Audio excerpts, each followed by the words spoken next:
Hi there, I'm going to start by saying thank you to Nick for acknowledging country. I think it's really important and I think it's really relevant.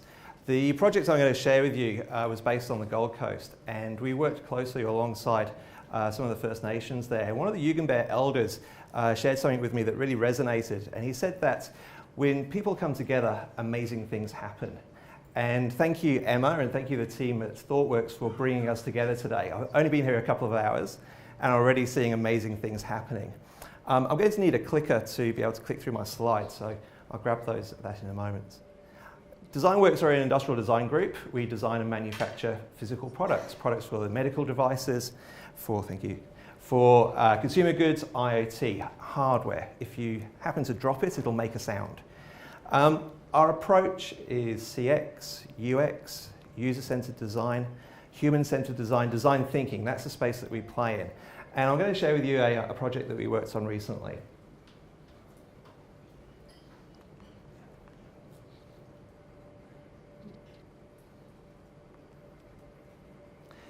So in November 2015, Jackie Tradd, Kate Jones, and Nigel Shemaine, the CEO of Goldoc, arrived in our offices in West End to announce that Designworks had won the tender to design and manufacture the Queen's Baton for the Commonwealth Games. Warren, our director, is looking very anxious and a little bit nervous about what might happen over the next year. A year later, Jupiter's Casino, this happened.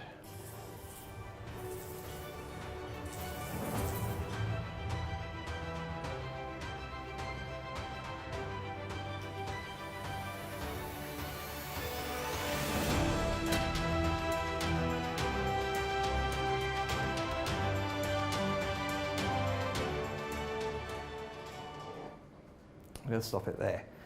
So we launched the Queen's Baton. This is an invite to the Commonwealth to come to the Gold Coast and celebrate the Commonwealth Games. They launch in April next year, and the Baton began its journey in March from Buckingham Palace. It's a little bit different to the Olympic Games baton. There's no flame in it. There's only one baton. And Her Majesty the Queen writes a letter to the Commonwealth that gets placed into the baton, and the baton then travels around 70 nations, every Commonwealth nation, over 388 days, for 230,000 kilometres, inviting the Commonwealth to join in with the Games that will be launched in April. It was a tender process, and Designworks was shortlisted for the tender. It was a competitive tender, and we were invited to go to the Gold Coast to pitch our ideas. This is the design team that went along, and you might recognise some of the people there. We took the approach that we had no ideas. We showed up on the day with no sketches or renderings or prototypes of what our vision might be. We said, look, who are we to tell you what our solution is? We've only just met. Before we do anything, we would like to immerse ourselves on the Gold Coast and truly understand the people, the place, the culture of the Gold Coast. We all have our own paradigms of what the Gold Coast means to us. I honeymooned on the Gold Coast. Warren used to have a holiday home on the Gold Coast. Alex went to school, he's on the Gold Coast. It all means different things to us. But what our idea of what the Gold Coast is something that's different to what is actually on the Gold Coast. This is who we are, this is how we think, and this is how we go about solving your problem.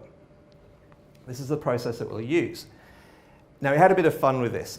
At this moment, we said, all right, we ran around the back of the table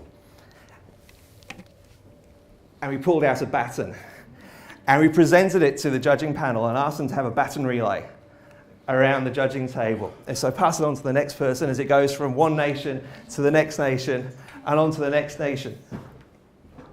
And as you can see, the baton that we brought out is a white innate object. It has nothing about it.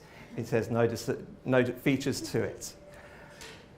What happened is that when it came back to the table again, bring it back this way, please. Share the love and pass it around. When it came back to the beginning, we then placed it into a holder. And onto that baton, we then projected videos of the people and the place and the cultures the Indigenous groups that we would work with, the entrepreneurs that we would interview, the lifeguards, the rangers from the World Heritage sites that surround the Gold Coast, entrepreneurs, artists. And our point was that this is what we're going to pour into the Baton. It is their stories, it is their experiences, it is their culture that we're going to pour into the Baton and form a context. So this immersive period is all about forming a context before we start to then drive ideas. Because an idea doesn't exist without context. An idea is meaningless without context. That context would provide the narrative through which we could then form our ideas. That would form the keystone from which all our design decisions would be based on. We would then follow classic divergent, convergent ideation, and so we landed up at one idea that we really could hang our hat on, that reflected our immersion, that reflected the context, which we would then go on to deliver. And they bought it, and we started our immersive process. The first thing we did is we took our design team down to the Gold Coast, and we spent a long weekend down there visiting the Natural Arch and the glowworms, going up to the top of Q1, having swims under waterfalls in the hinterlands. It wasn't all work. We worked very closely with Indigenous groups who were relevant to the area, and we took a local, national and international approach to that. And all of the information and the meetings and the conversations that we had over this period, we brought into our immersion room and put up onto the walls. And we visually represented it, so we captured sound bites from it, we shared our own experiences, and you can see this is quite an animated process. We rigorously discussed it. We could only do this for short periods of time because we'd burn out. We'd come back in again and we'd work it through. What we were doing is we were trying to identify whether there are similarities, where similar stories converged, and where there are outliers, things that were unusual. And this was our context. Actually, there's a bit more to it than that. What we were doing is we were tracking these stories, and where there were similarities, we would be able to pick that out. Or where there were things that were unusual, we'd be able to identify those. And we found that they came into 9 themes. There's rebellious spirits as children are jumping off the bridge into the crumbling creek. The movement, this massive scale of chaos, and then fractal patterns underneath a surfboard manufacturer's fiberglass. We then were able to break that down. We found that they all had similarities that fell into 2 groups, contrast and connection. And when we landed on this, we were like, yeah, that's it, we've got it, awesome. And we went home for the weekend and came back on the Monday morning, and whilst we were in the studio making coffees and talking about our weekends, we started to go, you know what, it's lacking something. And everyone in the studio was like, yeah, we thought we had it. We realized that it was lacking this emotion, like there was something in the middle of it that we hadn't quite pinpointed. All of our process was right, our logic was right, our thinking was right, but it just lacked something. And we went back and we revisited what had actually happened, and the things that we'd spoken about, and the things that we'd felt, and the people that we'd met, and what was going on there. And we realized that these things all came together, and there was this similarity that ran through all of these patterns and all of these stories. What it came down to, what it boiled down to, was boundless energy. And we realized that this was at the very core of the Gold Coast. Through our research and through our immersive process, boundless energy was at the very essence of that. When we presented this to Gold Ock and to the Queen's Baton Relay team, and we landed on this slide, one of the people in the room burst into tears. That's when we knew that, yeah, we're onto something here. We've got this right. Boundless energy formed the keystone for all of our design decisions and allowed us to move into this ideation phase. And as industrial designers, what do? Well, we grab out the pens and start to sketch and start to draw. This was Jared, one of our junior designers, who at this moment turned around and said, you know what, Rowan? I actually have the confidence to start sketching. I actually have the confidence to start coming up with ideas, to start to share those ideas. And it was classic Divergent, where we just started to spew out ideas. It didn't matter how cool the drawings were, it was more about the concept behind the drawing. And we literally wallpapered every wall within our studio with ideas. and we're bouncing them off each other, crashing them together, thinking about, oh, this could lead on to that. It didn't matter who you were within the group, it was all about generating ideas and generating more concepts. There came a point where Goldoc said, hey guys, what's going on? Where are you at here? Like we're seeing and hearing a lot of cool ideas, but where are they actually heading? And so we then converged them down, and we found that we had a selection of ideas that we felt were really strong. And we shared those with the team. There are three interesting things in this image. The first one is, in the corner of the room, we've already got physical prototypes, bits of foam, that might represent the size, the scale, the shape, the human aspects of it. Each of the concepts has a list which talks about the theme, talks about the aspects of the immersive period that this concept is reflecting upon or is representing. Then how that might play out visually underneath it. And then the third thing is the people who are sat in the room. This is Steve, who's the head of the Queen's Baton relay team. It's his job to organise the relay team. His background is in security, and we don't mess with Steve. Next to Steve is Katie, who is the head of marketing for Goldoc. Next to her is Tamara, who is the head of communications at Goldoc. And just out of the picture is Patrick, who is the liaison between government and Goldoc. So we had our stakeholders in the room. We had them there sharing, going through the themes and how that might play out and the physicality of it. They were involved in that process.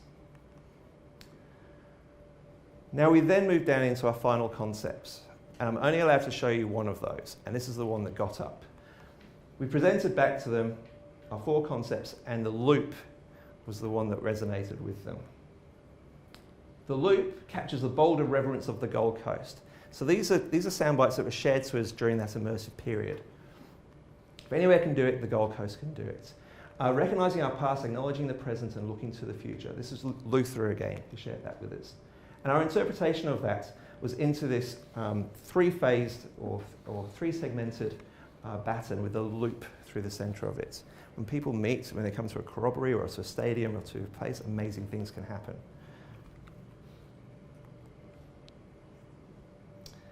We took the approach with the material, so the physical side of it, and we also allowed this to influence our choice of technology and how that technology would influence people. There's the linear contrast, which is a direct representation of the linear nature of the Gold Coast, with the hinterlands, with the built environment, and then with the ocean. And that being represented through the hinterlands of the macadamia timber, the stainless steel stringer, which captures the glint that you see off of the built environment on the Gold Coast, and then the plastic front. The plastic front was made from reclaimed sea waste. So we worked with groups to collect waste from the waterways and from the beaches around the Gold Coast. We learned through our immersive period that macadamia timber, or macadamias, are native to the Gold Coast. That's where they originated. Who knew? And it was only sprigs and samples that were taken over to Hawaii and to Americas that we now see commercially made into macadamia nuts and macadamia products. And there's a visual connection to the message. So Her Majesty's handwritten message goes into this element onto the side of the baton. Now this is quite a controversial piece. The Goldoc organisation, governments, and the Commonwealth Games Federation are traditionally very conservative. And we were offering a solution for a baton that was anything but traditional, that was irreverent, that was bold, that had this essence of boundless energy.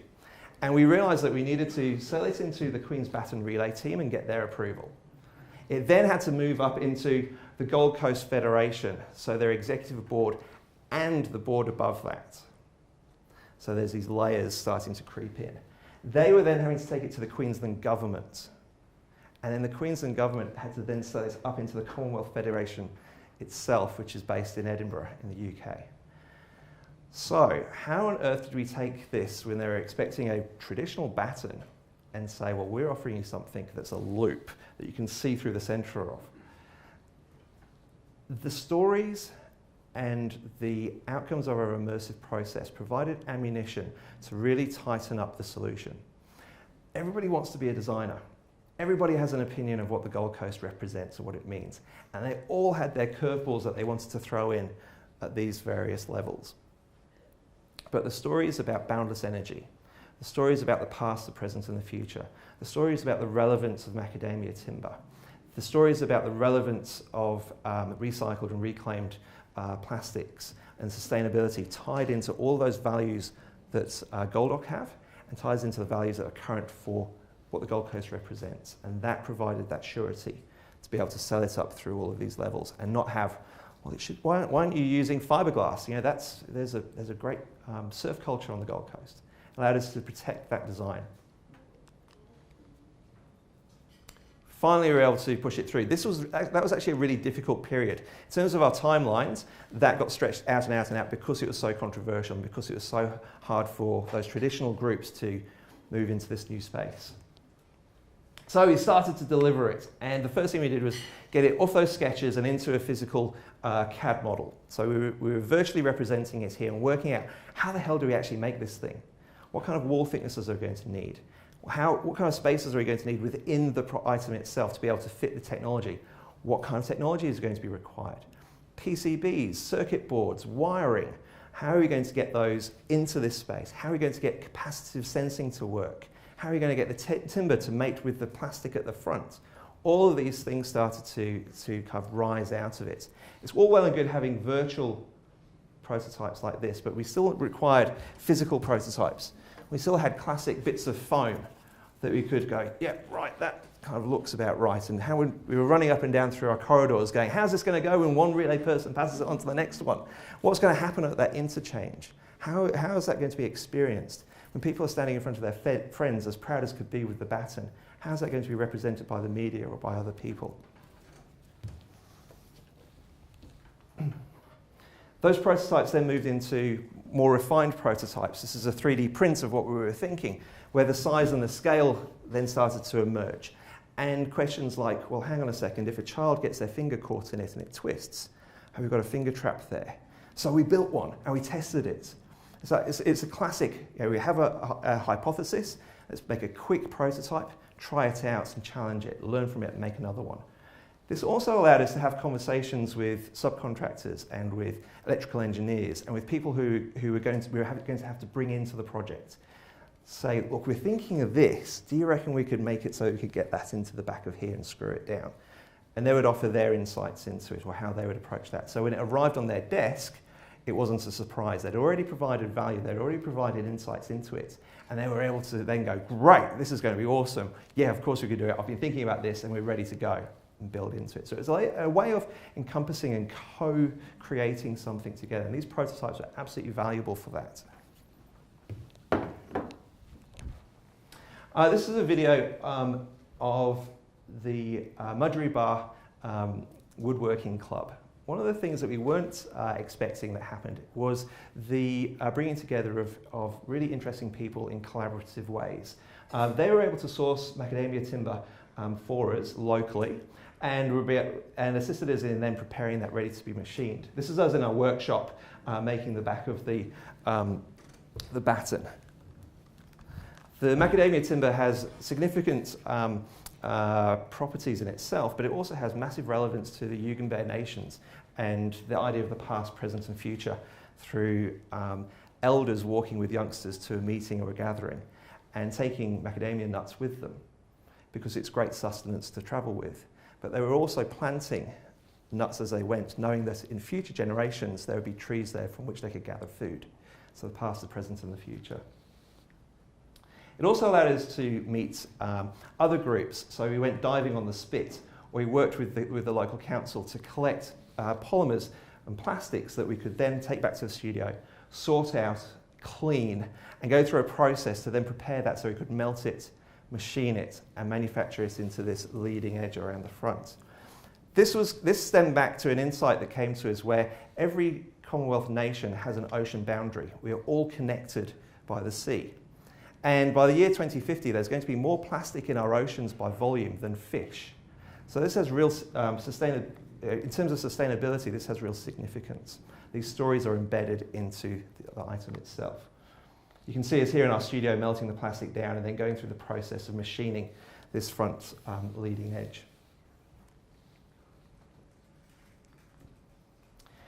And then the message itself that goes inside the baton. We learnt about an Indigenous mob up in Commonwealth who are working with the University of Queensland to take spinifex, which has significance in terms of medicines and artefact generation to the Indigenous groups, and develop it into a nanotechnology which can completely change material properties that it's added to. So this is bleeding edge technology. And we were able to introduce them to some expertise at Griffith University, so it was a beautiful collaboration to develop a world first in terms of this bespoke paper that has amazing physical properties, but also represents an incredible past and an incredible legacy that the Queen then wrote her message onto. We folded it up, she signed it and placed it into the baton. And finally, the technology. So here's Alex, and Jared will appear in a minute looking a bit glazy-eyed, probably 3 o'clock in the morning, working with our electronics teams, designing and developing the LEDs and the capacitive sensing and the GPS and all of the equipment that goes inside this, getting that right. We've actually got another prototype in the studio. We call it the baton in a box because it has all of that technology inside it, and we can troubleshoot it and we can work on it, and as updates are necessary, we can make those software changes. Test it out first, again, this iterative prototyping, before we then upload it into the batons.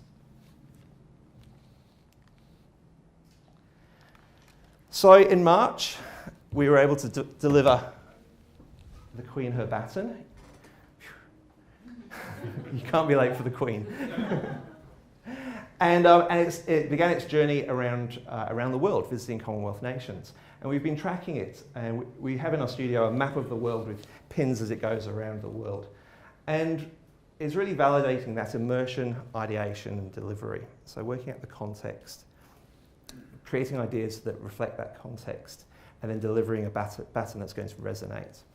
We're learning, we're hearing back from the Queen's Baton Relay team as they're taking it to youth groups, to schools, to community groups, to councils, to governments, to industry organisations, and sharing the baton and inviting everyone to Australia, that it's providing a lens through which those countries can share their stories around sustainability, or around Indigenous identity, or around other aspects that are relevant to that we've embedded into it. Which means that as the Queen's Baton Relay team are talking at all these different levels, they have relevance, and then it allows that lens or that opportunity to happen. So we did all this preparation, we delivered it, and it's travelling around the world as we speak. One of the things that we didn't prepare for was in Namibia. The moment after this photograph was taken, the baboon turned around and bit the Queen's baton. Thank you for today. Thank you for allowing me to speak. And please keep your eye open. It'll arrive in Brisbane on Boxing Day, and we'll travel around Australia for 100 days until not Her Majesty the Queen, but Prince Charles will open up Her Majesty's letter at the Gold Coast and read it to open the Commonwealth Games. Thank you. Any questions?